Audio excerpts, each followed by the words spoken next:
Tonight, the high-stakes showdown here in Philadelphia between Vice President Kamala Harris and former President Donald Trump. Their first face-to-face meeting in this presidential election, their first face-to-face meeting ever. A historic race for president upended just weeks ago. President Biden withdrawing after his last debate. Donald Trump now up against a new opponent. The candidates separated by the smallest of margins, essentially tied in the polls nationally and in the key battlegrounds, including right here in Pennsylvania, all still very much in play. The ABC News presidential debate starts right now.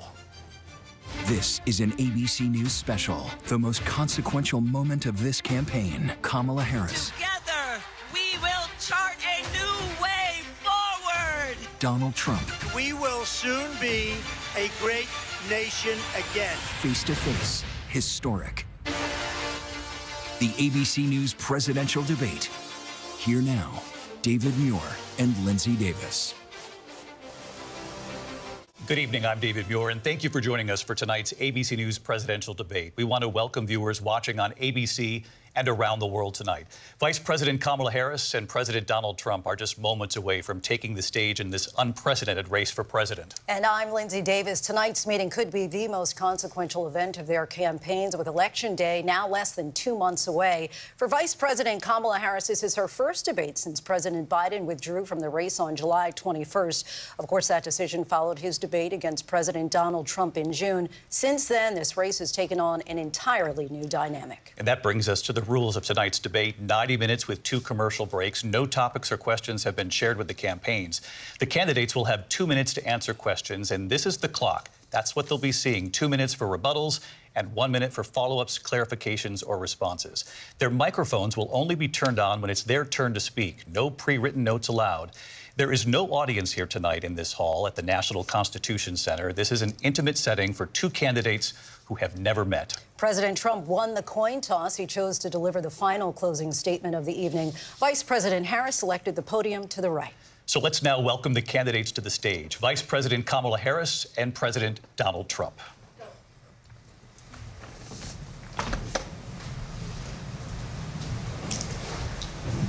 Kamala Harris. Let's have a good debate. Nice to see you. Have fun. Thank you. Welcome to you both. It's wonderful to have you. It's an honor to have you both here tonight. Good evening. We are looking forward to a spirited and thoughtful debate. So let's get started. I want to begin tonight with the issue that voters repeatedly say is their #1 issue, and that is the economy and the cost of living in this country. Vice President Harris, you and President Trump were elected 4 years ago, and your opponent on the stage here tonight often asks his supporters, are you better off than you were 4 years ago? When it comes to the economy, do you believe Americans are better off than they were 4 years ago? So I was raised as a middle-class kid, and I am actually the only person on this stage who has a plan that is about lifting up the middle class and working people of America. I believe in the ambition, the aspirations, the dreams of the American people. And that is why I imagine and have actually a plan to build what I call an opportunity economy. Because here's the thing. We know that we have a shortage of homes and housing, and the cost of housing is too expensive for far too many people. We know that young families need support to raise their children, and I intend on extending a tax cut for those families of $6,000, which is the largest child tax credit that we have given in a long time, so that those young families can afford to buy a crib, buy a car seat, buy clothes for their children. My passion, one of them, is small businesses. My mother raised my sister and me, but there was a woman who helped raise us. We call her our second mother. She was a small business owner. I love our small businesses.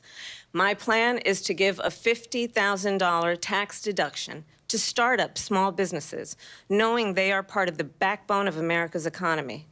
My opponent, on the other hand, his plan is to do what he has done before, which is to provide a tax cut for billionaires and big corporations, which will result in $5 trillion to America's deficit. My opponent has a plan that I call the Trump's sales tax, which would be a 20% tax on everyday goods that you rely on to get through the month. Economists have said that that Trump sales tax would actually result for middle-class families in about $4,000 more a year because of his policies and his ideas about what should be the backs of middle-class people paying for tax cuts for billionaires. President Trump, I'll give you 2 minutes. First of all, I have no sales tax. That's an incorrect statement. She knows that. We're doing tariffs on other countries. Other countries are going to finally, after 75 years, pay us back for all that we've done for the world. And the tariff will be substantial in some cases. I took in billions and billions of dollars, as you know, from China. In fact, they never took the tariff off because it was so much money they can't. It would totally destroy everything that they've set out to do. They're taking in billions of dollars from China and other places. They've left the tariffs on. When I had it, I had tariffs, and yet I had no inflation. Look, we've had a terrible economy because inflation has, which is really known as a country buster. It breaks up countries.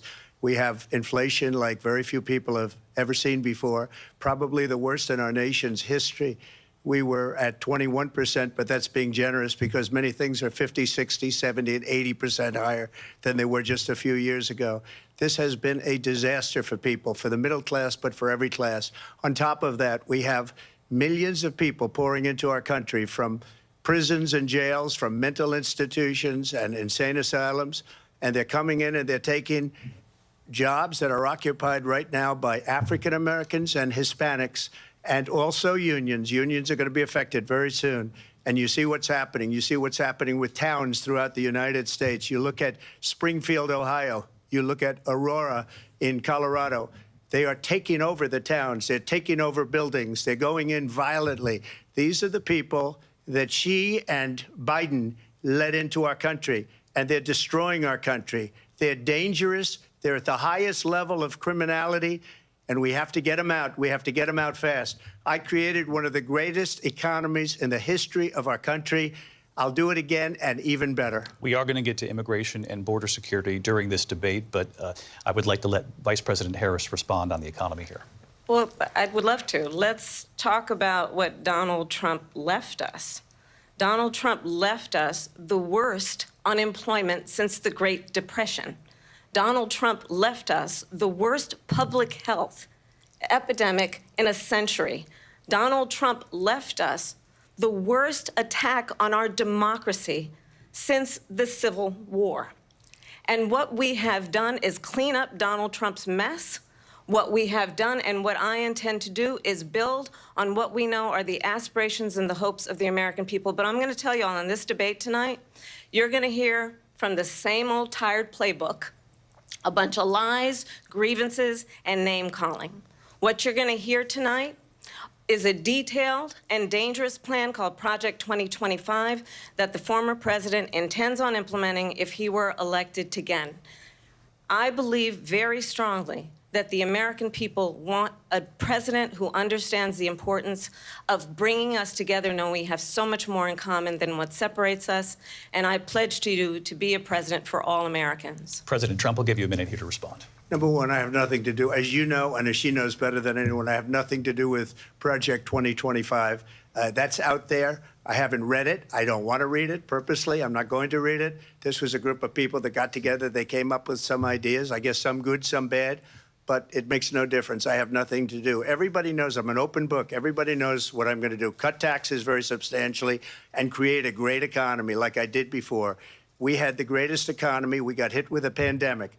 And the pandemic was not since 1917, where 100 million people died, has there been anything like it. We did a phenomenal job with the pandemic. We handed them over a country where the economy and where the stock market was higher than it was before the pandemic came in. Nobody's ever seen anything like it. We made ventilators for the entire world. We got gowns, we got masks, we did things that nobody thought possible. And people give me credit for rebuilding the military. They give me credit for a lot of things, but not enough credit for the great job we did with the pandemic. But the only jobs they got were bounce back jobs. These were jobs bounced back, and it bounced back and it went to their benefit. But I was the one that created them. They know it, and so does everybody else. Vice President Harris, I'll let you respond. So Donald Trump has no plan for you. And when you look at his economic plan, it's all about tax breaks for the richest people. I am offering what I describe as an opportunity economy, and the best economists in our country, if not the world, have reviewed our relative plans for the future of America. What Goldman Sachs has said is that Donald Trump's plan would make the economy worse, mine would strengthen the economy. What the Wharton School has said is Donald Trump's plan would actually explode the deficit. 16 Nobel laureates have described his economic plan as something that would increase inflation and by the middle of next year would invite a recession. You just have to look at where we are and where we stand on the issues. And I'd invite you to know that Donald Trump actually has no plan for you because he is more interested in defending himself than he is in looking out for you. That's just a soundbite. They gave her that to say. Look, I went to the Wharton School of Finance, and many of those professors, the top professors, think my plan is a brilliant plan. It's a great plan. It's a plan that's going to bring up our worth, our value as a country. It's going to make people want to be able to go and work and create jobs and create a lot of good, solid money for our country. And just to finish off, she doesn't have a plan. She copied Biden's plan, and it's like 4 sentences, like run, spot, run. 4 sentences that are just, oh, we'll try and lower taxes. She doesn't have a plan. Take a look at her plan. She doesn't have a plan. Mr. President, I do want to drill down on something you both brought up. The Vice President brought up your tariffs. You responded, and let's drill down on this, because your plan is what she calls is essentially a national sales tax. Your proposal calls for tariffs, as you pointed out here, on foreign imports across the board. You recently said that you might double your plan, imposing tariffs up to 20% on goods coming into this country. As you know, many economists say that with tariffs at that level, costs are then passed on to the consumer. Vice President Harris has argued it'll mean higher prices on gas, food, clothing, medication, arguing it costs the typical family nearly $4,000 a year. Do you believe Americans can afford higher prices because of tariffs? They're not going to have higher prices. What's going to have, and who's going to have higher prices, is China and all of the countries that have been ripping us off for years. I was the only president ever. China was paying us hundreds of billions of dollars, and so were other countries. And, you know, if she doesn't like them, they should have gone out and they should have immediately cut the tariffs. But those tariffs are there 3.5 years now under their administration. We are going to take in billions of dollars, hundreds of billions of dollars. I had no inflation, virtually no inflation. They had the highest inflation perhaps in the history of our country, because I've never seen a worse period of time. People can't go out and buy cereal or bacon or eggs or anything else. The people of our country are absolutely dying with what they've done. They've destroyed the economy. And all you have to do is look at a poll. The polls say 80 and 85 and even 90% that the Trump economy was great, that their economy was terrible. Vice President Harris, I do want to ask for your response, and you heard what the president said there, because the Biden administration did keep a number of the Trump tariffs in place. So how do you respond? Well, let's be clear that the Trump administration resulted in a trade deficit, one of the highest we've ever seen in the history of America. He invited trade wars. You want to talk about his deal with China? What he ended up doing is, under Donald Trump's presidency, he ended up selling American chips to China to help them improve and modernize their military, basically sold us out, when a policy about China should be in making sure the United States of America wins the competition for the 21st century, which means focusing on the details of what that requires, focusing on relationships with our allies, focusing on investing in American-based technology so that we win the race on AI, on quantum computing, focusing on what we need to do to support America's workforce so that we don't end up having, on the short end of the stick, in terms of workers' rights. But what Donald Trump did, let's talk about this, with COVID, is he actually thanked President Xi for what he did during COVID. Look at his tweet. Thank you, President Xi, exclamation point, when we know that Xi was responsible for lacking and not giving us transparency about the origins of COVID. President Trump, I'll let you respond. First of all, they bought their chips from Taiwan. We hardly make chips anymore because of philosophies like they have and policies like they have. I don't say her because she has no policy. Everything that she believed 3 years ago and 4 years ago is out the window. She's going to my philosophy now. In fact, I was going to send her a MAGA hat. She's gone to my philosophy. But if she ever got elected, she'd change it. And it will be the end of our country. She's a Marxist. Everybody knows she's a Marxist. Her father's a Marxist professor in economics, and he taught her well. But when you look at what she's done to our country, and when you look at these millions and millions of people that are pouring into our country monthly, where it's, I believe, 21 million people, not the 15 that people say, and I think it's a lot higher than the 21. That's bigger than New York State pouring in. And just look at what they're doing to our country. They're criminals. Many of these people coming in are criminals. And that's bad for our economy, too. You know, you mentioned before, we'll talk about immigration later. Well, bad immigration is the worst thing that can happen to our economy. They have, and she has, destroyed our country with policy that's insane. Almost policy that you'd say they have to hate our country. President Trump, thank you. Linsey? I want to turn to the issue of abortion. President Trump, you've often touted that you were able to kill Roe v. Wade. Last year, you said that you were proud to be the most pro-life president in American history. Then last month, you said that your administration would be great for women and their reproductive rights. In your home state of Florida, you surprised many with regard to your 6-week abortion ban because you initially had said that it was too short. And you said, quote, I'm going to be voting that we need more than 6 weeks. But then the very next day, you reversed course and said you would vote to support the 6-week ban. Vice President Harris says that women shouldn't trust you on the issue of abortion because you've changed your position so many times. Therefore, why should they trust you? Well, the reason I'm doing that vote is because the plan is, as you know, the vote is, they have abortion in the 9th month. They even have, and you can look at the governor of West Virginia, the previous governor of West Virginia, not the current governor, is doing an excellent job, but the governor before, he said the baby will be born and we will decide what to do with the baby. In other words, we'll execute the baby. And that's why I did that, because that predominates, because they're radical. The Democrats are radical in that. And her vice presidential pick, which I think was a horrible pick, by the way, for our country, because he is really out of it. But her vice presidential pick says abortion in the 9th month is absolutely fine. He also says execution after birth. It's execution, no longer abortion, because the baby is born, is okay. And that's not okay with me, hence the vote. But what I did is something for 52 years. They've been trying to get Roe v. Wade into the states. And through the genius and heart and strength of 6 Supreme Court justices, we were able to do that. Now, I believe in the exceptions for rape, incest, and life of the mother. I believe strongly in it. Ronald Reagan did also. 85% of Republicans do. Exceptions. Very important. But we were able to get it, and now states are voting on it. And for the first time, you're going to see, look, this is an issue that's torn our country apart for 52 years. Every legal scholar, every Democrat, every Republican, liberal, conservative, they all wanted this issue to be brought back to the states where the people could vote. And that's what happened.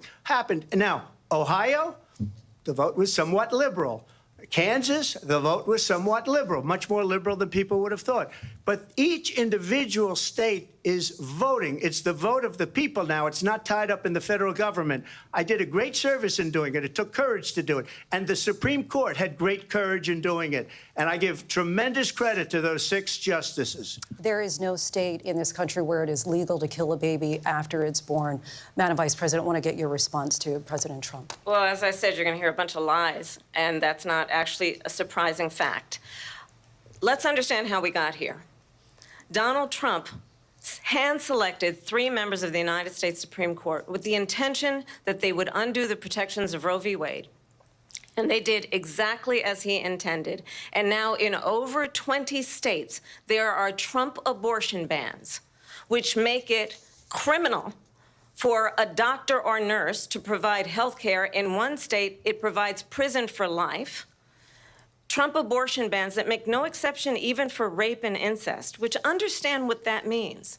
A survivor of a crime, a violation to their body, does not have the right to make a decision about what happens to their body next. That is immoral. And one does not have to abandon their faith or deeply held beliefs to agree. The government, and Donald Trump certainly, should not be telling a woman what to do with her body. I have talked with women around our country. You want to talk about this is what people wanted?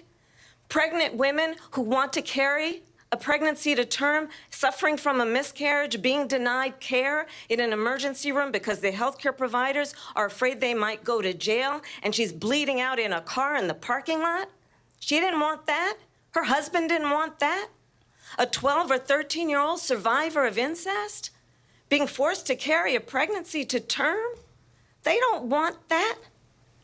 And I pledge to you, when Congress passes a bill to put back in place the protections of Roe v. Wade, as President of the United States, I will proudly sign it into law. But understand, if Donald Trump were to be reelected, he will sign a national abortion ban. Understand, in his Project 2025, there would be a national abortion, a monitor that would be monitoring your pregnancies, your miscarriages. I think the American people believe that certain freedoms, in particular the freedom to make decisions about one's own body, should not be made by the government.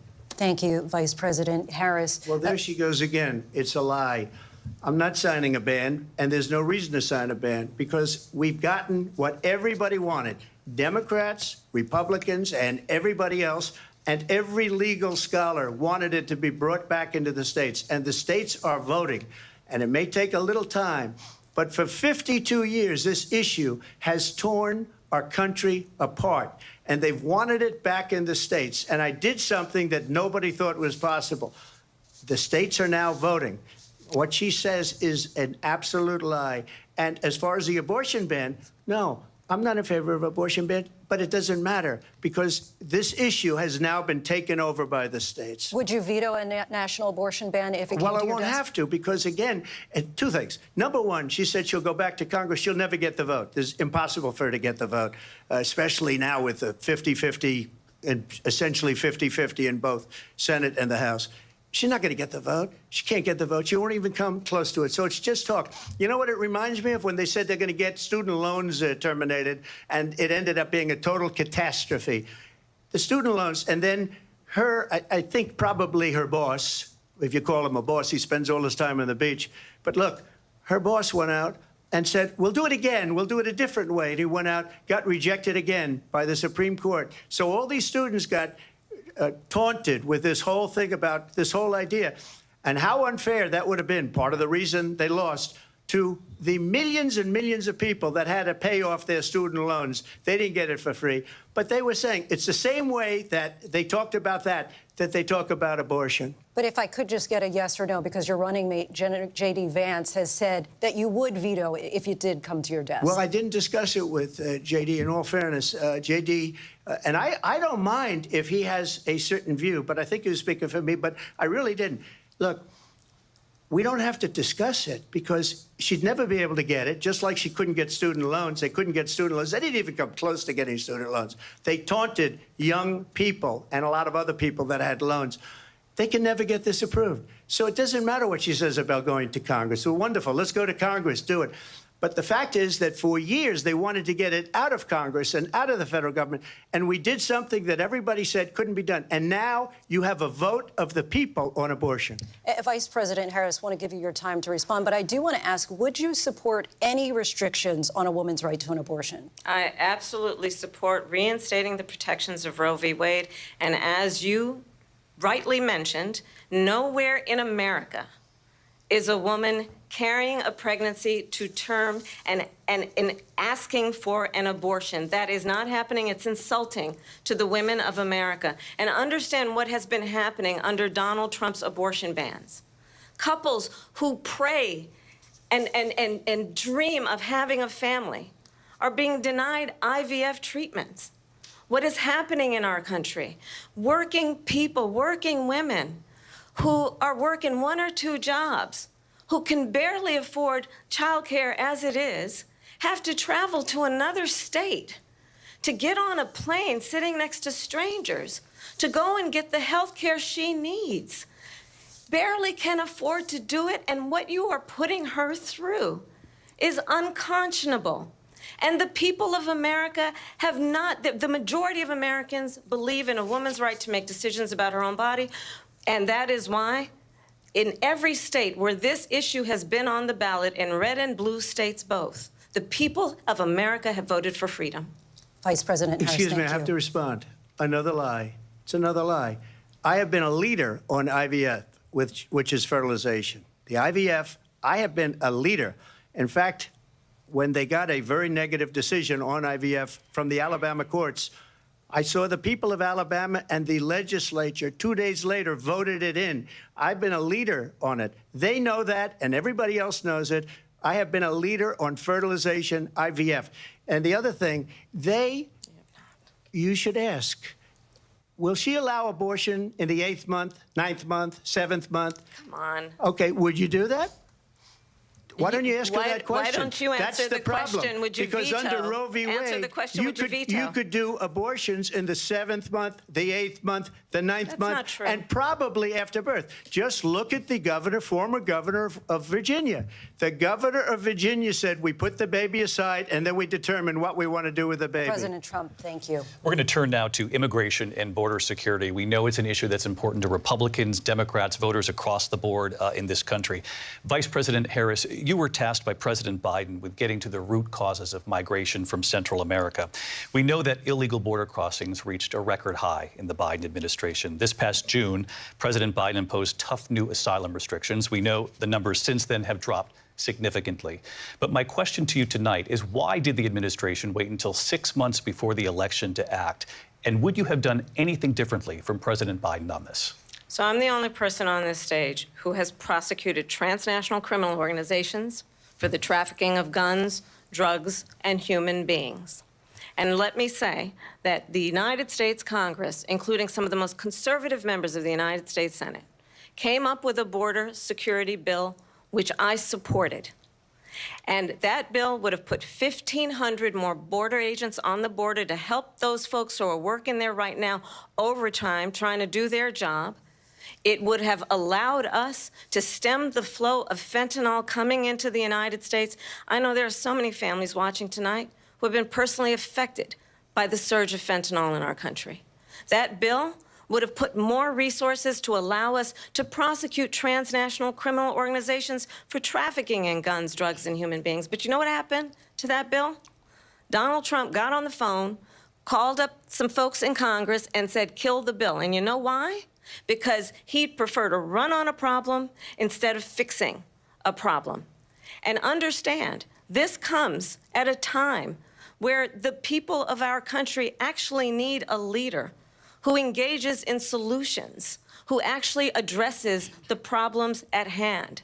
But what we have in the former president is someone who would prefer to run on a problem instead of fixing a problem. And I'll tell you something, he's going to talk about immigration a lot tonight, even when it's not the subject that is being raised. And I'm going to actually do something really unusual, and I'm going to invite you to attend one of Donald Trump's rallies, because it's a really interesting thing to watch. You will see during the course of his rallies, he talks about fictional characters like Hannibal Lecter. He will talk about windmills cause cancer. And what you will also notice is that people start leaving his rallies early out of exhaustion and boredom. And I will tell you, the one thing you will not hear him talk about is you. You will not hear him talk about your needs, your dreams, and your desires. And I'll tell you, I believe you deserve a president who actually puts you first, and I pledge to you that I will. Vice President Harris, thank you. President Trump, on that point, I want to get your response. Well, I would like to respond. Let me just ask, though, why did you try to kill that bill, and successfully so? That would have put thousands of additional agents and officers on the border. First, let me respond as to the Please. rallies. She said people start leaving. People don't go to her rallies. There's no reason to go. And the people that do go, she's bussing them in and paying them to be there, and then showing them in a different light. So she can't talk about that. People don't leave my rallies. We have the biggest rallies, the most incredible rallies in the history of politics. That's because people want to take their country back. Our country is being lost. We're a failing nation. And it happened 3.5 years ago. And what's going on here, you're going to end up in World War III, just to go into another subject.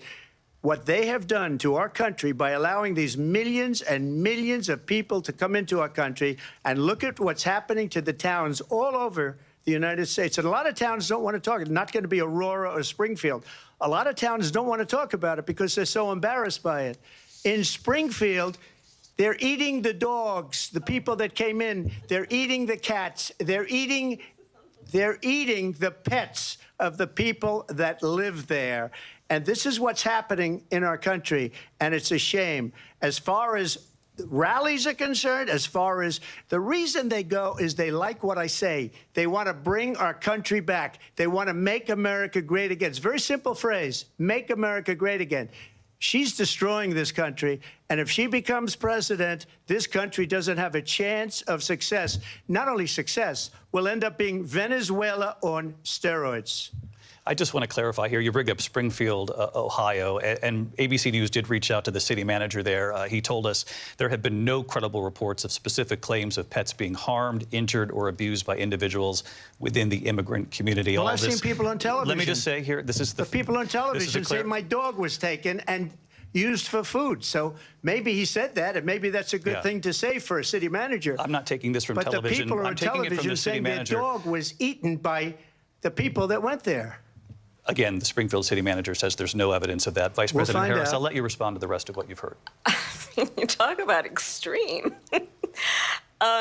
You know, this is, I think, one of the reasons why in this election I actually have the endorsement of 200 Republicans who have formerly worked with President Bush, Mitt Romney, and John McCain, including the endorsement of former Vice President Dick Cheney and Congress member Liz Cheney.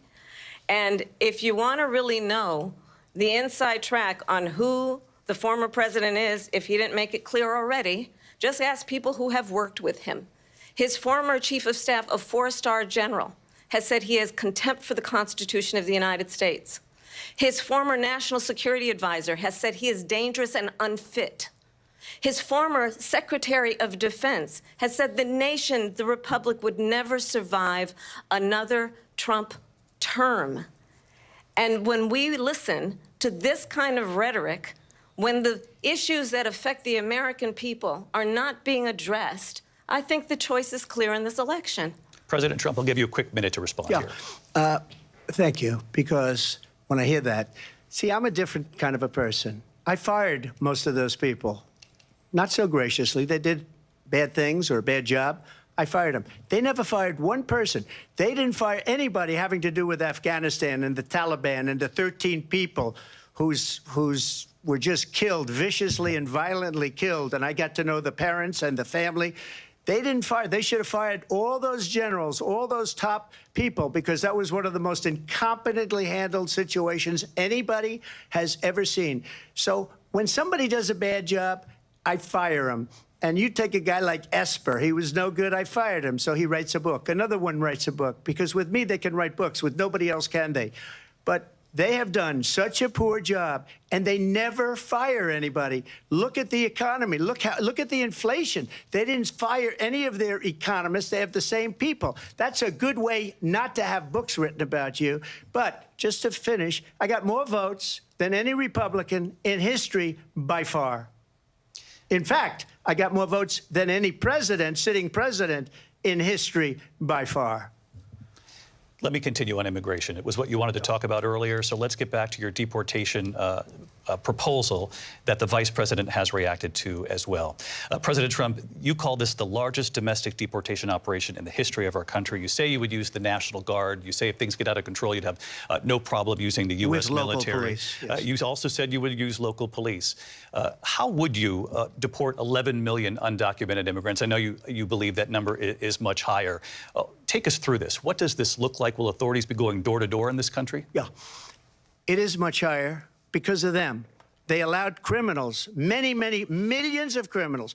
They allowed terrorists. They allowed common street criminals. They allowed people to come in, drug dealers, to come into our country. And they're now in the United States and told by their countries like Venezuela, don't ever come back or we're going to kill you. Do you know that crime in Venezuela and crime in countries all over the world is way down?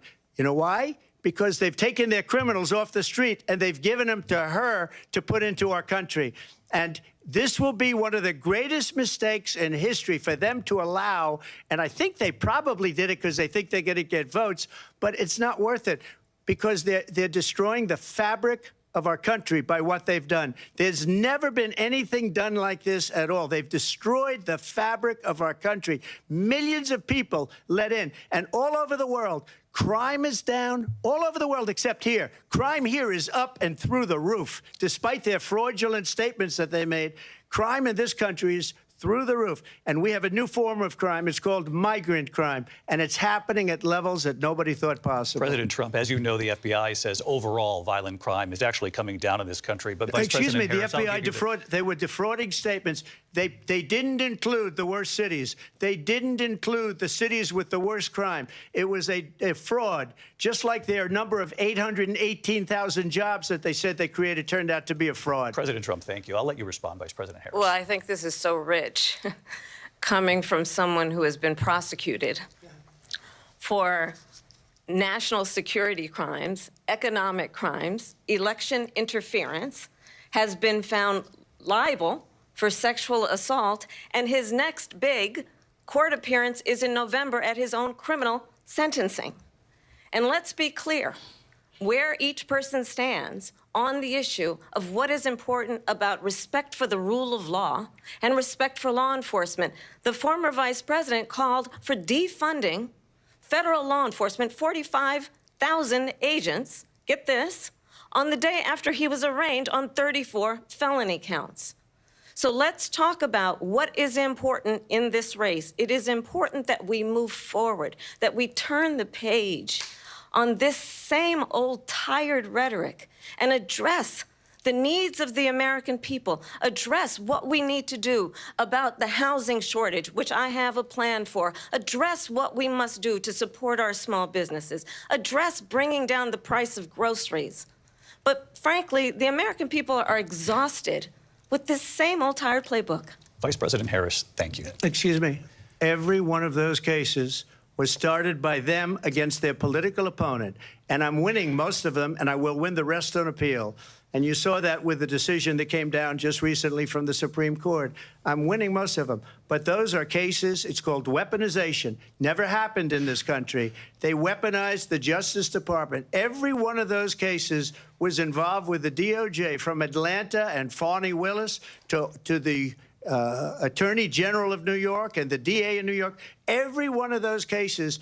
And then they say, oh, he's a criminal. They're the ones that made them go after me. By the way, Joe Biden was found essentially guilty on the documents case. And what happened in my documents case? They said, oh, that's the toughest of them all. A complete and total victory. 2 months ago, it was thrown out. It's weaponization, and they used it, and it's never happened in this country. They used it to try and win an election. They're fake cases. President Trump, thank you. A really quick response here, Vice President Harris, on this notion of weaponization of the Justice Department. Well, let's talk about extreme and understand the context in which this election in 2024 is taking place. The United States Supreme Court recently ruled that the former president would essentially be immune from any misconduct if he were to enter the White House again. Understand, this is someone who has openly said he would terminate, I'm quoting, terminate the Constitution of the United States, that he would weaponize the Department of Justice against his political enemies. Someone who has openly expressed disdain for members of our military. Understand what it would mean if Donald Trump were back in the White House with no guardrails, because certainly we know now the court won't stop him. We know J.D. Vance is not going to stop him. It's up to the American people Vice President to stop Harris, him. Thank you. Linsey? Vice President Harris, in your last run for president. This is the one that weaponized, not me. She weaponized. I probably took a bullet to the head because of the things that they say about me. They talk about democracy. I'm a threat to democracy. They're the threat to democracy with a fake Russia investigation We do have a lot that went nowhere. We have a lot to get to. Linsey? Vice President Harris, in your last run for president, you said you wanted to ban fracking. Now you don't. You wanted mandatory government buyback programs for assault weapons. Now your campaign says you don't. You supported decriminalizing border crossings. Now you're taking a harder line. I know you say that your values have not changed. So then why have so many of your policy positions changed? So my values have not changed, and I'm going to discuss every at least every point that you've made. But in particular, let's talk about fracking because we're here in Pennsylvania. I made that very clear in 2020. I will not ban fracking. I have not banned fracking as Vice President of the United States. And in fact, I was the tie-breaking vote on the Inflation Reduction Act, which opened new leases for fracking.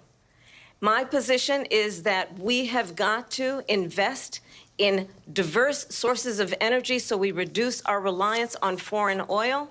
We have had the largest increase in domestic oil production in history because of an approach that recognizes that we cannot over-rely on foreign oil. As it relates to my values, let me tell you, I grew up a middle-class kid raised by a hardworking mother who worked and saved and was able to buy our first home when I was a teenager. The values I bring to the importance of home ownership, knowing not everybody got handed $400 million on a silver platter and then filed bankruptcy 6 times, is a value that I bring to my work to say we are going to work with the private sector and home builders to increase 3 million homes, increase by 3 million homes by the end of my first term. My work that is related to having a friend when I was in high school who was sexually assaulted by her stepfather. And my focus then on protecting women and children from violent crime is based on a value that is deeply grounded in the importance of standing up for those who are most vulnerable. My work that is about protecting Social Security and Medicare is based on long-standing work that I have done, protecting seniors from scams. My values have not changed. And what is important is that there is a president who actually brings values and a perspective that is about lifting people up and not beating people down and name-calling.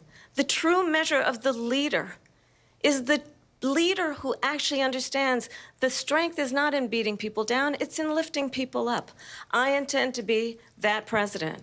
President Trump, your response? First of all, I wasn't given $400 million. I wish I was. My father was a Brooklyn builder, Brooklyn, Queens, and a great father, and I learned a lot from him. But I was given a fraction of that, a tiny fraction, and I built it into many, many billions of dollars, many, many billions. And when people see it, they are even surprised. So we don't have to talk about that. Fracking, she's been against it for 12 years. Defund the police, she's been against that forever. She gave all that stuff up very wrongly, very horribly, and everybody's laughing at it, okay? They're all laughing at it. She gave up at least 12 and probably 14 or 15 different policies. Like, she was big on defund the police. In Minnesota, she went out, wait a minute, I'm talking now, if you don't mind, please. Does that sound familiar? She went out in Minnesota and wanted to let criminals that killed people, that burned down Minneapolis, she went out and raised money to get them out of jail. She did things that nobody would ever think of. Now she wants to do transgender operations on illegal aliens that are in prison. This is a radical left liberal that would do this. She wants to confiscate your guns, and she will never allow fracking in Pennsylvania. If she won the election, fracking in Pennsylvania will end on day one. Just to finish, one thing so important in my opinion. So I got the oil business going like nobody has ever done before. When they took over, they got rid of it, started getting rid of it, and the prices were going up the roof. They immediately let these guys go to where they were. I would have been 5 times, 4 times, 5 times higher, because you're talking about 3.5 years ago. They got it up to where I was because they had no choice, because the prices of energy were quadrupling and doubling. You saw what happened to gasoline. So they said, let's go back to Trump. But if she won the election, the day after that election, they'll go back to destroying our country, and oil will be dead, fossil fuel will be dead, we'll go back to windmills, and we'll go back to solar, where they need a whole desert to get some energy to come out of it. You ever see a solar plant? By the way, I'm a big fan of solar, but they take 400, 500 acres of desert soil. President Trump, we have a lot of issues that we have to get to. We're out of time. Thank you. Linsey, thank you. We have an election in just 56 days. And I want to talk about the peaceful transfer of power, which, of course, we all know is a cornerstone of our democracy, and the role of a president in a moment of crisis. Mr. President, on January 6th, you told your supporters to march to the Capitol. You said you would be right there with them. The country and the world saw what played out at the Capitol that day, the officers coming under attack. Aides in the West Wing say you watched it unfold on television off the Oval Office. You did send out tweets, but it was more than 2 hours before you sent out that video message telling your supporters to go home. Is there anything you regret about what you did on that day?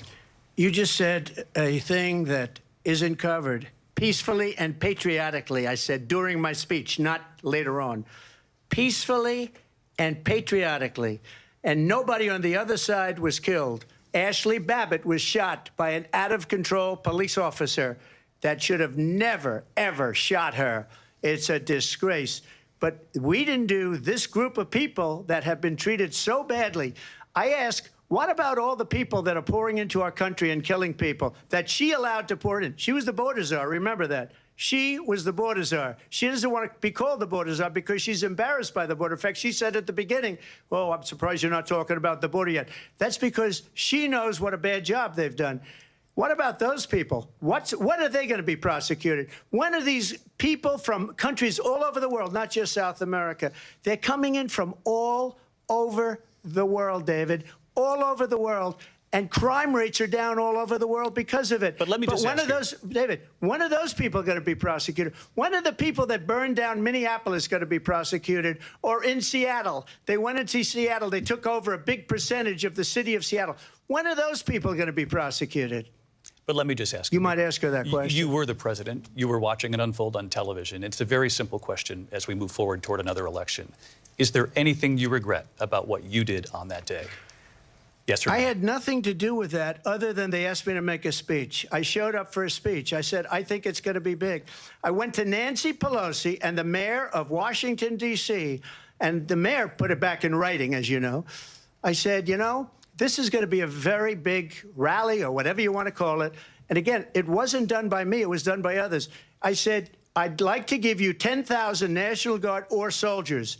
They rejected me. Nancy Pelosi rejected me. It was just 2 weeks ago. Her daughter has a tape of her saying she is fully responsible for what happened. They want to get rid of that tape. It would have never happened if Nancy Pelosi and the mayor of Washington did their jobs. I wasn't responsible for security. Nancy Pelosi was responsible. She didn't do her job. The question was about you as president, not about former Speaker Pelosi, but I do want Vice President Harris to respond here. I was at the Capitol on January 6th. I was the vice president-elect. I was also an acting senator. I was there. And on that day, the President of the United States incited a violent mob to attack our nation's capital, to desecrate our nation's capital. On that day, 140 law enforcement officers were injured, and some died. And understand, the former president has been indicted and impeached for exactly that reason. But this is not an isolated situation. Let's remember Charlottesville, where there was a mob of people carrying tiki torches, spewing anti-Semitic hate. And what did the president then at the time say? There were fine people on each side.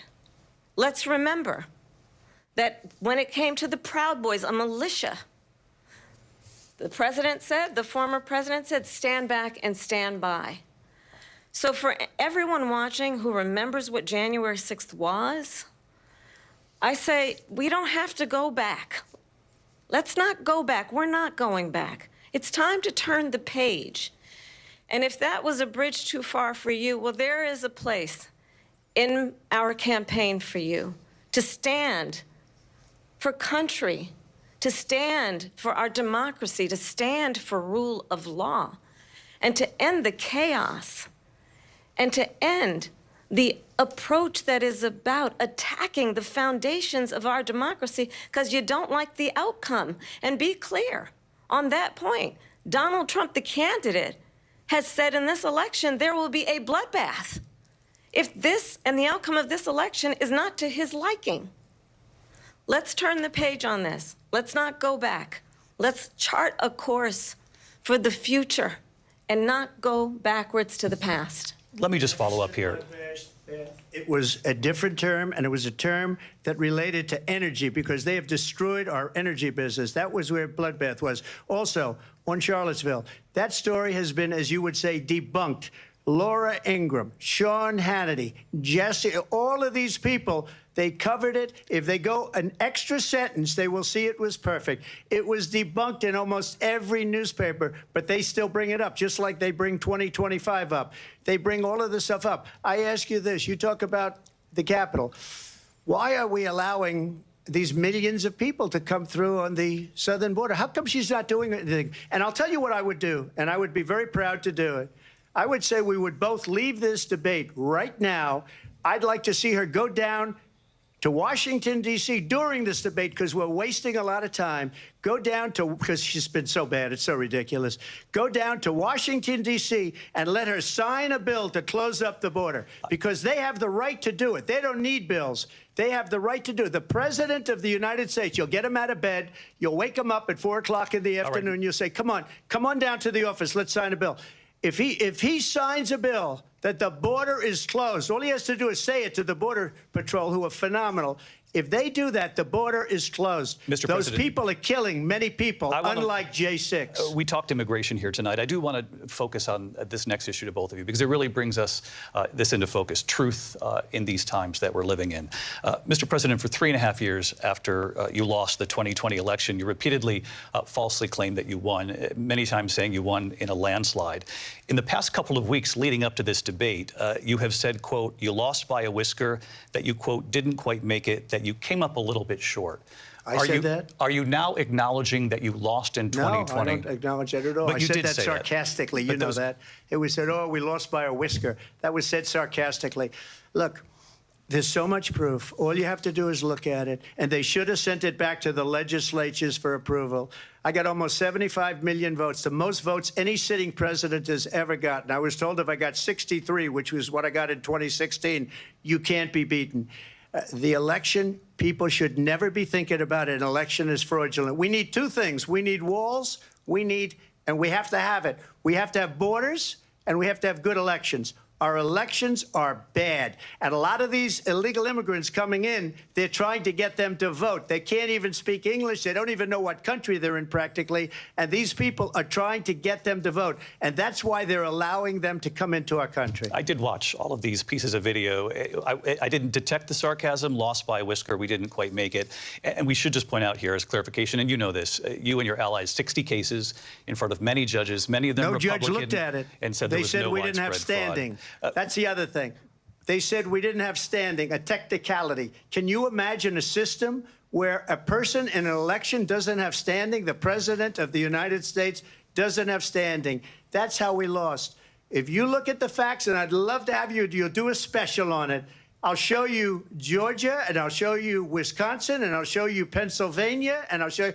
We have so many facts and statistics, but you know what? That doesn't matter because we have to solve the problem that we have right now. That's old news.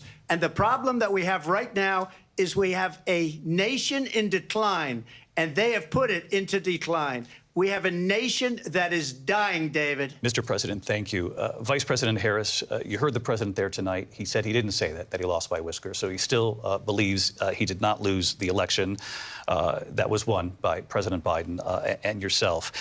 But I do want to ask you about something that's come up in the last couple of days. This was a post from President Trump about this upcoming election just weeks away. He said, when I win, those people who cheated, and then he lists donors, voters, election officials, he says will be prosecuted to the fullest extent of the law, which will include long-term prison sentences. One of your campaign's top lawyers responded saying, we won't let Donald Trump intimidate us. We won't let him suppress the vote. Is that what you believe he's trying to do here? Donald Trump was fired by 81 million people. So let's be clear about that. And clearly he is having a very difficult time processing that. But we cannot afford to have a president of the United States who attempts, as he did in the past, to upend the will of the voters in a free and fair election. And I'm going to tell you that I have traveled the world as Vice President of the United States, and world leaders are laughing at Donald Trump I have talked with military leaders, some of whom worked with you, and they say you're a disgrace. And when you then talk in this way in a presidential debate and deny what over and over again are court cases you have lost because you did, in fact, lose that election, it leads one to believe that perhaps we do not have in the candidate to my right the temperament or the ability to not be confused about fact. That's deeply troubling, and the American people deserve better. I'll give you 1 minute to respond, Mr. President. Let me just say about world leaders. Viktor Orban, one of the most respected men, they call him a strong man. He's a tough person, smart. Prime Minister of Hungary. They said, why is the whole world blowing up? 3 years ago, it wasn't. Why is it blowing up? He said, because you need Trump back as president. They were afraid of him. China was afraid, and I don't like to use the word afraid, but I'm just quoting him. China was afraid of him. North Korea was afraid of him. Look at what's going on with North Korea, by the way. He said Russia was afraid of him. I ended the Nord Stream 2 pipeline, and Biden put it back on day one, but he ended the XL pipeline. The XL pipeline in our country, he ended that. But he let the Russians build a pipeline going all over Europe and heading into Germany, the biggest pipeline in the world. Look, Viktor Orban said it. He said the most respected, most feared person is Donald Trump. We had no problems when Trump was president. But when this weak, pathetic man that you saw at a debate just a few months ago, that if he weren't in that debate, he'd be running instead of her. She got no votes. He got 14 million votes. What you did, you talk about a threat to democracy. He got 14 million votes, and they threw him out of office. And you know what? I'll give you a little secret. He hates her. He can't stand her. But he got 14 million votes. They threw him out. She got 0 votes. And when she ran, she was the first one to leave because she failed. And now she's running. I don't understand it, but I'm okay with it because your time is up. I think we're going to do very well. We've got a lot more to get to. Turning now to the Israel-Hamas war and the hostages who are still being held, Americans among them. Vice President Harris, in December, you said, quote, Israel has a right to defend itself, but you added, quote, it matters how, saying international humanitarian law must be respected. Israel must do more to protect innocent civilians. You said that 9 months ago. Now an estimated 40,000 Palestinians are dead. Nearly 100 hostages remain. Just last week, Prime Minister Benjamin Netanyahu said there's not a deal in the making. President Biden has not been able to break through the stalemate. How would you do it? Well, let's understand how we got here. On October 7, Hamas, a terrorist organization, slaughtered 1,200 Israelis. Many of them young people who were simply attending a concert. Women were horribly raped. And so absolutely, I said then, I say now, Israel has a right to defend itself. We would. And how it does so matters. Because it is also true, far too many innocent Palestinians have been killed. Children, mothers. What we know is that this war must end. It must end immediately, and the way it will end is we need a ceasefire deal and we need the hostages out. And so we will continue to work around the clock on that. Work around the clock, also understanding that we must chart a course for a two-state solution. And in that solution, there must be security for the Israeli people and Israel, and in equal measure for the Palestinians. But the one thing I will assure you always, I will always give Israel the ability to defend itself, in particular as it relates to Iran and any threat that Iran and its proxies pose to Israel. But we must have a two-state solution where we can rebuild Gaza, where the Palestinians have security, self-determination, and the dignity they so rightly deserve. President Trump, how would you negotiate with Netanyahu and also Hamas in order to get the hostages out and prevent the killing of more innocent civilians in Gaza? If I were president, it would have never started. If I were president, Russia would have never, ever, I know Putin very well, he would have never, and there was no threat of it either, by the way, for 4 years, have gone into Ukraine and killed millions of people when you add it up, far worse than people understand what's going on over there. But when she mentions about Israel, all of a sudden, She hates Israel. She wouldn't even meet with Netanyahu when he went to Congress to make a very important speech. She refused to be there because she was at a sorority party of hers. She wanted to go to the sorority party. She hates Israel. If she's president, I believe that Israel will not exist within 2 years from now. And I've been pretty good at predictions, and I hope I'm wrong about that one. She hates Israel. At the same time, in her own way, she hates the Arab population because the whole place is going to get blown up. Arabs, Jewish people, Israel. Israel will be gone. It would have never happened. Iran was broke under Donald Trump. Now Iran has $300 billion because they took off all the sanctions that I had. Iran had no money for Hamas or Hezbollah or any of the 28 different spheres of terror. And they are spheres of terror, horrible terror. They had no money. It was a big story, and you know it. You covered it very well, actually. They had no money for terror. They were broke. Now they're a rich nation, and now what they're doing is they're spreading that money around. Look at what's happening with the Houthis and Yemen. Look at what's going on in the Middle East. This would have never happened. I will get that settled and fast, and I'll get the war with Ukraine and Russia ended. If I'm president-elect, I'll get it done before even becoming president. Vice President Harris, he says you hate Israel. That's absolutely not true. I have my entire career and life supported Israel and the Israeli people. He knows that. He's trying to, again, divide and distract from the reality, which is it is very well known that Donald Trump is weak and wrong on national security and foreign policy. It is well known that he admires dictators, wants to be a dictator on day one, according to himself. It is well known that he said of Putin that he can do whatever the hell he wants and go into Ukraine. It is well known that he said when Russia went into Ukraine, it was brilliant. It is well known he exchanged love letters with Kim Jong-un.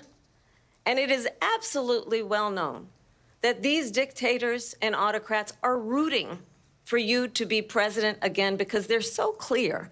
They can manipulate you with flattery and favors. And that is why so many military leaders who you have worked with have told me you are a disgrace. That is why we understand that we have to have a president who is not consistently weak and wrong on Vice national President security, Harris. including the importance of upholding and respecting in highest regard our military. Vice President Harris, thank you. They're the ones, and she's the one that caused it, that's weak on national security by allowing every nation last month for the year, 168 different countries sending people into our country. Their crime rates are way down. Putin endorsed her last week, said, I hope she wins. And I think he meant it, because what he's gotten away with is absolutely incredible. It wouldn't have happened with me. The leaders of other countries think that they're weak and incompetent, and they are. They're grossly incompetent. And I just ask one question. Why does Biden go in and kill the Keystone Pipeline and approve the single biggest deal that Russia's ever made, Nord Stream 2, the biggest pipeline anywhere in the world going to Germany and all over Europe? Because they're weak and they're ineffective.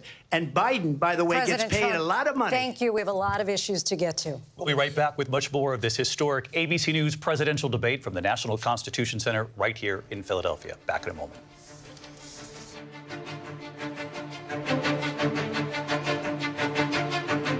The ABC News presidential debate will continue after this.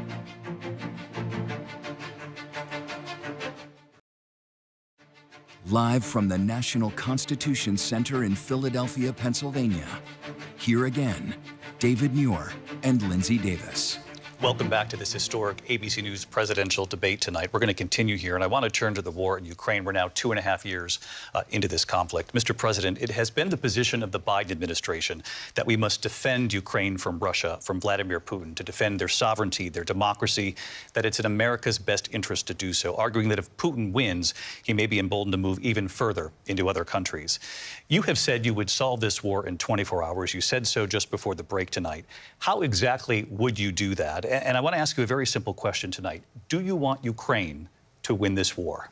I want the war to stop. I want to save lives that are being uselessly, people being killed by the millions. It's the millions. It's so much worse than the numbers that you're getting, which are fake numbers. Look, we're in for 250 billion or more because they don't ask Europe, which is a much bigger beneficiary to getting this thing done than we are. They're in for $150 billion less because Biden and you don't have the courage to ask Europe like I did with NATO. They paid billions and billions, hundreds of billions of dollars when I said, either you pay up or we're not going to protect you anymore. So that's maybe one of the reasons they don't like me as much as they like weak people. But you take a look at what's happening. We're in for 250 to 275 billion. They're into 100 to 150. They should be forced to equalize. With that being said, I want to get the war settled. I know Zelensky very well, and I know Putin very well. I have a good relationship, and they respect your president, okay? They respect me. They don't respect Biden. How would you respect him? Why? For what reason? He hasn't even made a phone call in 2 years to Putin, hasn't spoken to anybody. They don't even try and get it. That is a war that's dying to be settled. I will get it settled before I even become president. If I win, when I'm president-elect, and what I'll do is I'll speak to one, I'll speak to the other, I'll get them together. That war would have never happened. And in fact, when I saw Putin after I left, unfortunately left because our country has gone to hell. But after I left, when I saw him building up soldiers, he did it after I left, I said, oh, he must be negotiating. It must be a good, strong point of negotiation. Well, it wasn't, because Biden had no idea how to talk to him. He had no idea how to stop it. And now you have millions of people dead, and it's only getting worse, and it could lead to World War III. Don't kid yourself, David. We're playing with World War III, and we have a president that we don't even know if he's... Where is our president? We don't even know if he's a president. And just to clarify they here... They threw him out of a campaign like a dog. We don't even know. Is he our president? But we have a president, Mr. President, that doesn't know he's alive. Your time is up. Just to clarify in the question, do you believe it's in the U.S. best interests for Ukraine to win this war, yes or no? I think it's the U.S. best interest to get this war finished and just get it done. All right. Negotiate a deal, because we have to stop all of these human lives from being destroyed. I want to take this to Vice President Harris. I want to get your thoughts on support for Ukraine in this moment, but also, as Commander-in-Chief, if elected, how would you deal with Vladimir Putin, and would it be any different from what we're seeing from President Biden? Well, first of all, it's important to remind the former president you're not running against Joe Biden, you're running against me. I believe the reason that Donald Trump says that this war would be over within 24 hours is because he would just give it up. And that's not who we are as Americans. Let's understand what happened here. I actually met with Zelensky a few days before Russia invaded, tried through force to change territorial boundaries, to defy one of the most important international rules and norms, which is the importance of sovereignty and territorial integrity. And I met with President Zelensky. I shared with him American intelligence about how he could defend himself. Days later, I went to NATO's eastern flank, to Poland and Romania. And through the work that I and others did, we brought 50 countries together to support Ukraine in its righteous defense. And because of our support, because of the air defense, the ammunition, the artillery, the javelins, the Abrams tanks that we have provided, Ukraine stands as an independent and free country. If Donald Trump were president, Putin would be sitting in Kyiv right now. And understand what that would mean, because Putin's agenda is not just about Ukraine. Understand why the European allies and our NATO allies are so thankful that you are no longer president, and that we understand the importance of the greatest military alliance the world has ever known, which is NATO, and what we have done to preserve the ability of Zelensky and the Ukrainians to fight for their independence. Otherwise, Putin would be sitting in Kyiv with his eyes on the rest of Europe, starting with Poland. And why don't you tell the 800,000 Polish Americans right here in Pennsylvania how quickly you would give up for the sake of favor and what you think is a friendship with what is known to be a dictator who would eat you for lunch. Vice President Harris, thank you. We've heard from both of you on Ukraine tonight. Afghanistan came up in the last hour. I wanted her to respond to something you said earlier, and please, I'll give you a minute here. Putin would be sitting in Moscow, and he wouldn't have lost 300,000 men and women, but he would have been sitting in Moscow. Quiet, please. He would have been sitting in Moscow, much happier than he is right now. But eventually, you know, he's got a thing that other people don't have. He's got nuclear weapons. They don't ever talk about that. He's got nuclear weapons. Nobody ever thinks about that. And eventually, maybe he'll use them, and maybe he hasn't been that threatening. But he does have that, something we don't even like to talk about. Nobody likes to talk about it. But just so you understand, they sent her to negotiate peace before this war started. 3 days later, he went in and he started the war because everything they said was weak and stupid. They said the wrong things. That war should have never started. She was the emissary. They sent her in to negotiate with Zelensky and Putin, and she did. And the war started 3 days later. And that's the kind of talent we have with her. She's worse than Biden. In my opinion, I think he's the worst president in the history of our country. She goes down as the worst vice president in the history of our country. But let me tell you something. She is a horrible negotiator. They sent her in to negotiate. As soon as they left, Putin did the invasion. President Trump, thank you. You did bring up something. You said she went to negotiate with Vladimir Putin. Vice President Harris, have you ever met Vladimir Putin? Can you clarify tonight? Yet again, I said it at the beginning of this debate, you're going to hear a bunch of lies coming from this fellow. And that is another one. When I went to meet with President Zelensky, I've now met with him over 5 times. The reality is it has been about standing as America always should, as a leader upholding international rules and norms, as a leader who shows strength, understanding that the alliances we have around the world are dependent on our ability to look out for our friends and not favor our enemies because you adore strongmen instead of caring about democracy. And that is very much what is at stake here. The President of the United States is commander-in-chief. And the American people have a right to rely on a president who understands the significance of America's role and responsibility in terms of ensuring that there is stability and ensuring we stand up for our principles and not sell them for the benefit of personal flattery. We've talked about Ukraine and Vladimir Putin. I do want to talk about Afghanistan. It came up in the first hour of this debate. I want to move on to Afghanistan. Stoltenberg said Trump did the most amazing thing I've ever seen. He got these countries, the 28 countries at the time, to pay up. He said, I've never seen. He's the head of NATO. He said, I've never seen. For years, we were paying almost all of NATO. We were being ripped off by European nations, both on trade and on NATO.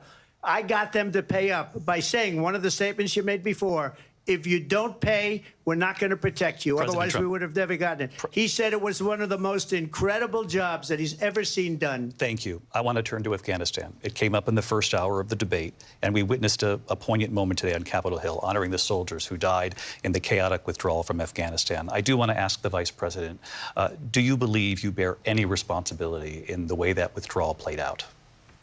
Well, I will tell you, I agreed with President Biden's decision to pull out of Afghanistan. 4 presidents said they would, and Joe Biden did. And as a result, America's taxpayers are not paying the $300 million a day we were paying for that endless war. And as of today, there is not one member of the United States military who is in active duty in a combat zone in any war zone around the world, the first time this century. But let's understand how we got to where we are. Donald Trump, when he was president, negotiated one of the weakest deals you can imagine. He calls himself a deal maker. Even his national security advisor said it was a weak, terrible deal. And here's how it went down. He bypassed the Afghan government. He negotiated directly with a terrorist organization called the Taliban. The negotiation involved the Taliban getting 5,000 Taliban terrorists released. And get this, and the president at the time invited the Taliban to Camp David, a place of storied significance for us as Americans, a place where we honor the importance of American diplomacy, where we invite and receive respected world leaders.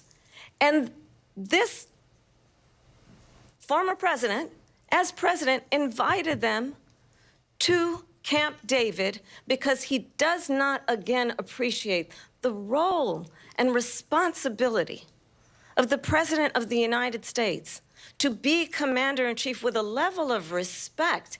And this gets back to the point of how he has consistently disparaged and demeaned members of our military, fallen soldiers, and the work that we must do to uphold the strength and the respect of the United States of America around the world. Vice President Harris, thank you. President Trump, your response to her saying that you began the negotiations with the Taliban. So if you take a look at that period of time, the Taliban was killing our soldiers, a lot of them, with snipers. And I got involved with the Taliban because the Taliban was doing the killing. That's the fighting force within Afghanistan. They don't bother doing that because, you know, they deal with the wrong people all the time. But I got involved. And Abdul is the head of the Taliban. He is still the head of the Taliban. And I told Abdul, don't do it anymore. You do it anymore, you're going to have problems. And he said, why do you send me a picture of my house? I said, you're going to have to figure that out, Abdul. And for 18 months, we had nobody killed. We did have an agreement negotiated by Mike Pompeo. It was a very good agreement. The reason it was good, it was we were getting out. We would have been out faster than them, but we wouldn't have lost the soldiers. We wouldn't have left many Americans behind, and we wouldn't have left $85 billion worth of brand new, beautiful military equipment behind. And just to finish, they blew it.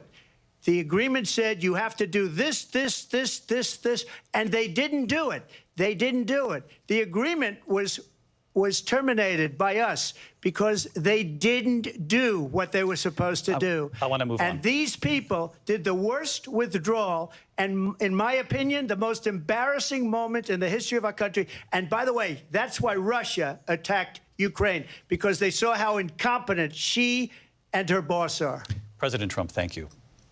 I want to move on now to race and politics in this country. Mr. President, you recently said of Vice President Harris, quote, I didn't know she was black until a number of years ago when she happened to turn black, and now she wants to be known as black.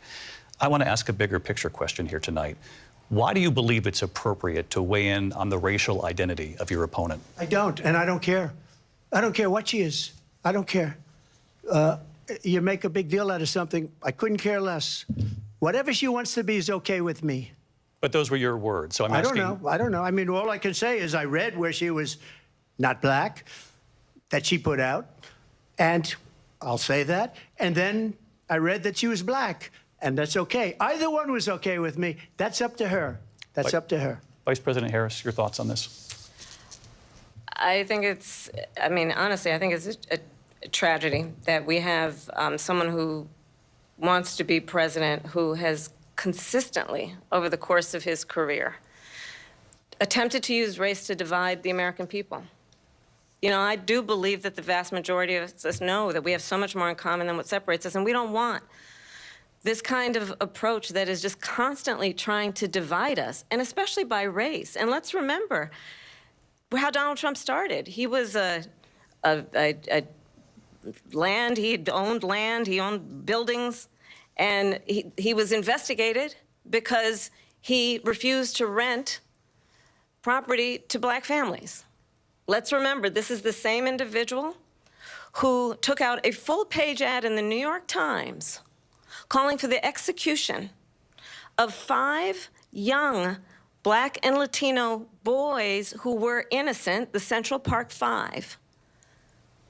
Took out a full-page ad calling for their execution. This is the same individual who spread birther lies about the first black president of the United States.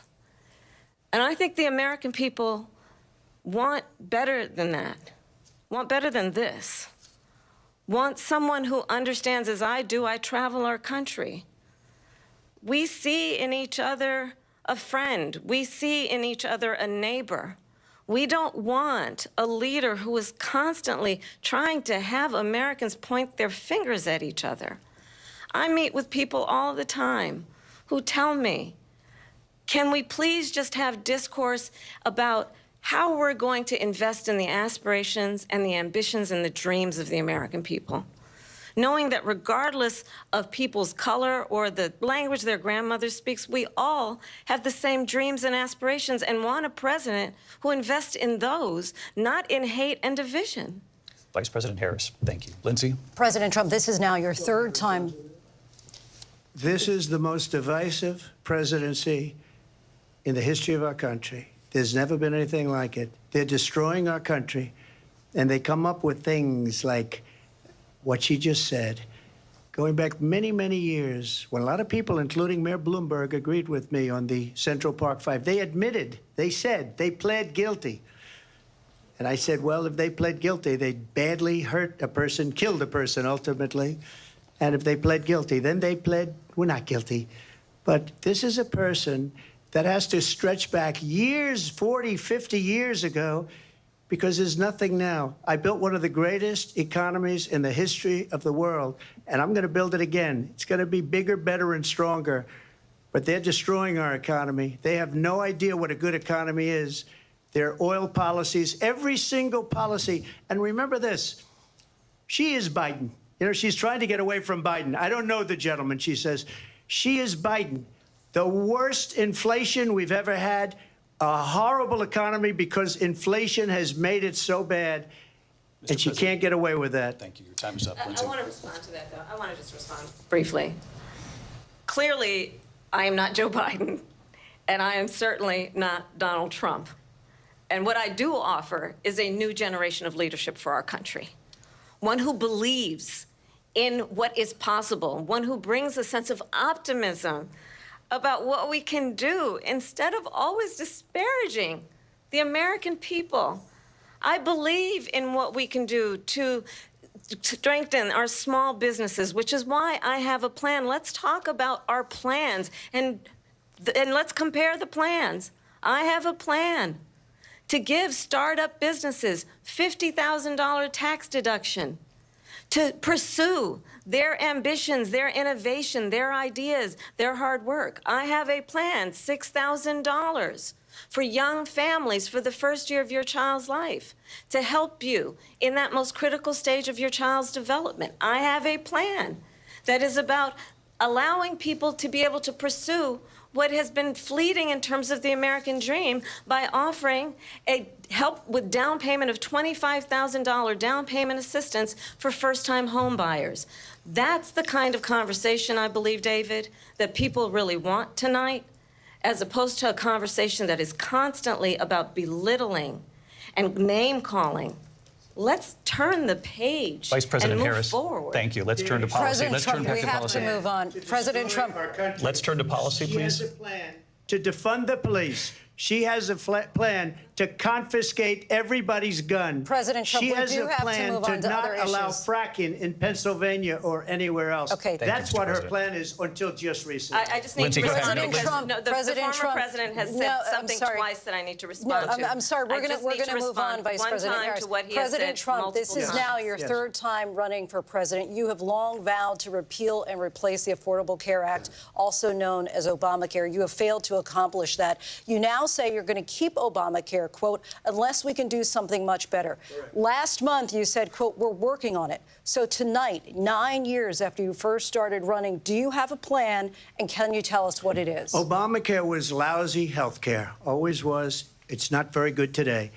And what I said, that if we come up with something, and we are working on things, we're going to do it and we're going to replace it. But remember this, I inherited Obamacare because Democrats wouldn't change it. They wouldn't vote for it. They were unanimous. They wouldn't vote to change it. If they would have done that, we would have had a much better plan than Obamacare. But the Democrats came up. They wouldn't vote for it. I had a choice to make when I was president. Do I save it and make it as good as it can be, never going to be great, or do I let it rot? And I felt I had an obligation, even though politically it would have been good to just let it rot and let it go away. I decided, and I told my people, the top people, and they're very good people. I have a lot of good people in that administration. We read about the bad ones. We had some real bad ones, too, and so do they. They have really bad ones. The difference is they don't get rid of them. But let me just explain. I had a choice to make. Do I save it and make it as good as it can be, or do I let it rot? And I saved it. I did the right thing. But it's still never going to be great, and it's too expensive for people. And what we will do is we're looking at different plans. If we can come up with a plan that's going to cost our people, our population, less money and be better health care than Obamacare, then I would absolutely do it. But until then, I'd run it as good as it can be run. So just a yes or no, you still do not have a plan? I have concepts of a plan. I'm not president right now. But if we come up with something, I would only change it if we come up with something that's better and less expensive. And there are concepts and options we have to do that. And you'll be hearing about it in the not-too-distant future. Vice President Harris, in 2017, you supported Bernie Sanders' proposal to do away with private insurance and create a government-run health care system. 2 years later, you proposed a plan that included a private insurance option. What is your plan today? Well, first of all, I absolutely support, and over the last 4 years as vice president, private health care options. But what we need to do is maintain and grow the Affordable Care Act. But I'll get to that, Linsey. I just need to respond to a previous point that the former president has made. I've made very clear my position on fracking. And then this business about taking everyone's guns away. Tim Walz and I are both gun owners. We're not taking anybody's guns away. So stop with the continuous lying about this stuff. As it relates to the Affordable Care Act, understand, just look at the history to know where people stand. When Donald Trump was president, 60 times he tried to get rid of the Affordable Care Act. 60 times. I was a senator at the time when I will never forget the early morning hours when it was up for a vote in the United States Senate. And the late, great John McCain, who you have disparaged as being, you don't like him, you said, at the time because he got caught. He was an American hero. The late, great John McCain, I will never forget that night, walked onto the Senate floor and said, no, you don't. No, you don't. No, you don't get rid of the Affordable Care Act. You have no plan. And what the Affordable Care Act has done is eliminate the ability of insurance companies to deny people with pre-existing conditions. I don't have to tell the people watching tonight, you remember what that was like? Remember when an insurance company could deny if a child had asthma, if someone was a breast cancer survivor, if a grandparent had diabetes? And thankfully, as I've been vice president, and we, over the last 4 years, have strengthened the Affordable Care Act, we have allowed, for the first time, Medicare to negotiate drug prices on behalf of you, the American people. Donald Trump said he was going to allow Medicare to negotiate drug prices. He never did. We did. And now we have capped the cost of insulin at $35 a month. Since I've been vice president, we have capped the cost of prescription medication for seniors at $2,000 a year. And when I am president, we will do that for all people, understanding that the value I bring to this is that access to health care should be a right and not just a privilege of those who can afford it. And the plan has to be to strengthen the Affordable Care Act, not get rid of it. Vice President Harris, in terms of where Donald Trump stands on that. I want to move to an issue that's important for a lot of... She made a mistake. Number one, John McCain fought Obamacare for 10 years.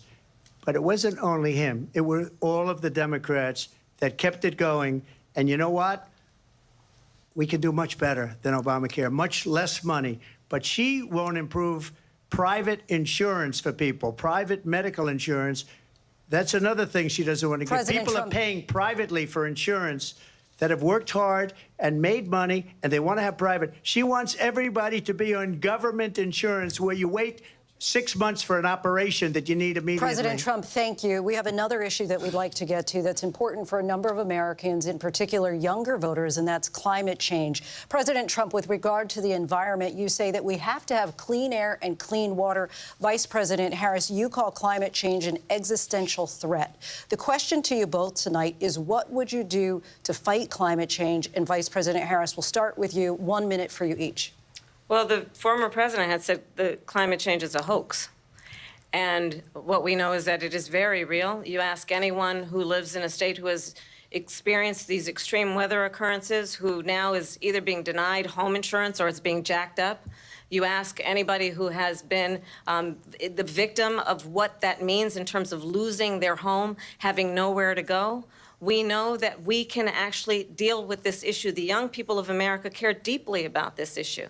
And I am proud that as Vice President over the last 4 years, we have invested $1 trillion in a clean energy economy, while we have also increased domestic gas production to historic levels. We have created over 800,000 new manufacturing jobs while I have been Vice President. We have invested in clean energy to the point that we are opening up factories around the world. Donald Trump said he was going to create manufacturing jobs. He lost manufacturing jobs. And I'm also proud to have the endorsement of the United Auto Workers and Sean Fain, who also know that part of building a clean energy economy includes investing in American-made products, American automobiles. It includes growing what we can do around American manufacturing and opening up auto plants, not closing them like happened under Donald Trump. Vice President Harris, thank you. It didn't happen under Donald Trump. Let me just tell you, they lost 10,000 manufacturing jobs this last month. It's going, they're all leaving. They're building big auto plants in Mexico, in many cases owned by China. They're building these massive plants, and they think they're going to sell their cars into the United States because of these people. What they have given to China is unbelievable. But we're not going to let that. We'll put tariffs on those cars so they can't come into our country, because they will kill the United Auto Workers and any auto worker, whether it's in Detroit or South Carolina or any other place. What they've done to business and manufacturing in this country is horrible. We have nothing because they refuse. You know, Biden doesn't go after people because supposedly China paid him millions of dollars. He's afraid to do it. Between him and his son, they get all this money from Ukraine. They get all this money from all of these different countries. And then you wonder, why is he so loyal to this one, that one, Ukraine, China? Why is he? Why did he get $3.5 million from the mayor of Moscow's wife? Why did she pay him $3.5 million? This is a crooked administration, and they're selling our country down the tubes. President Trump, thank you. Thank you. We'll be right back with closing statements from both of our candidates. An historic night, this ABC News presidential debate from Philadelphia. Back in a moment.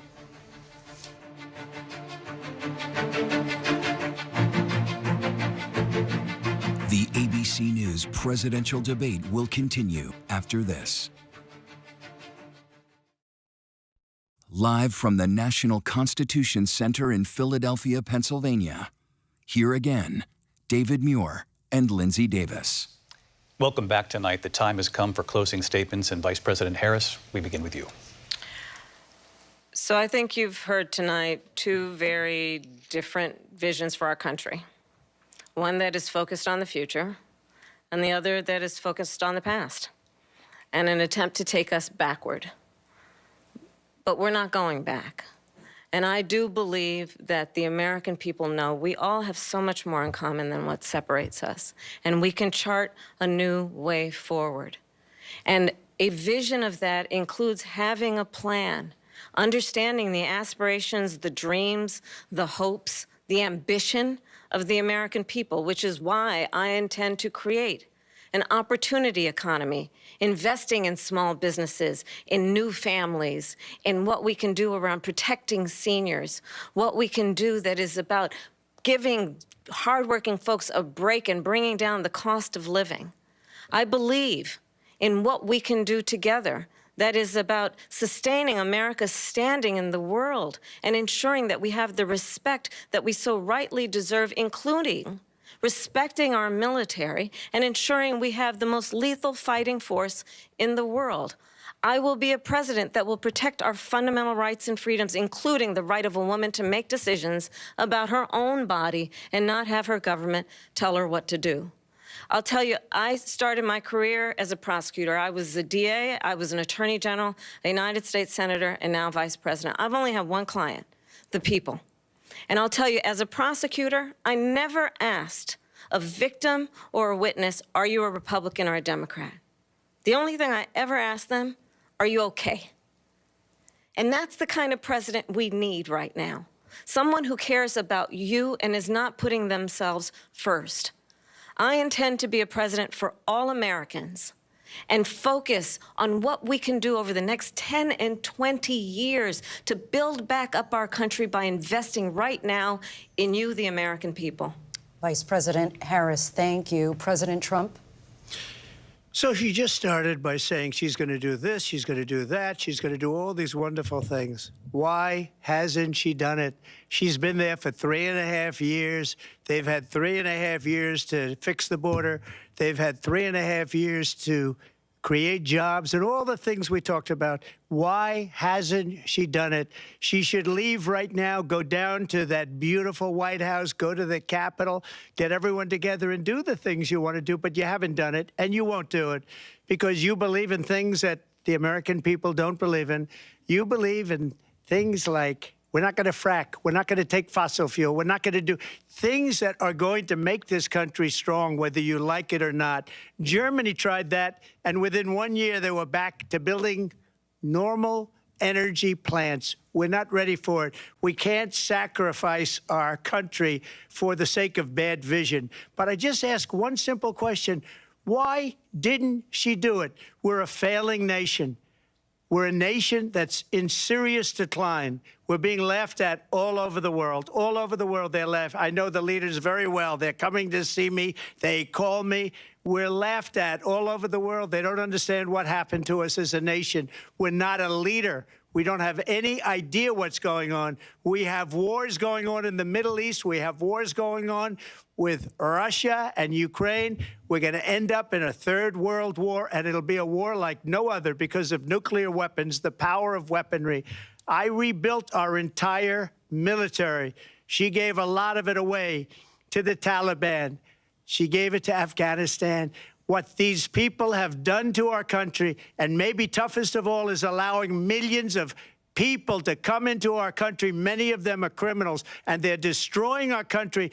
The worst president, the worst vice president in the history of our country. President Trump, thank you. And that is our ABC News presidential debate from here in Philadelphia at the National Constitution Center.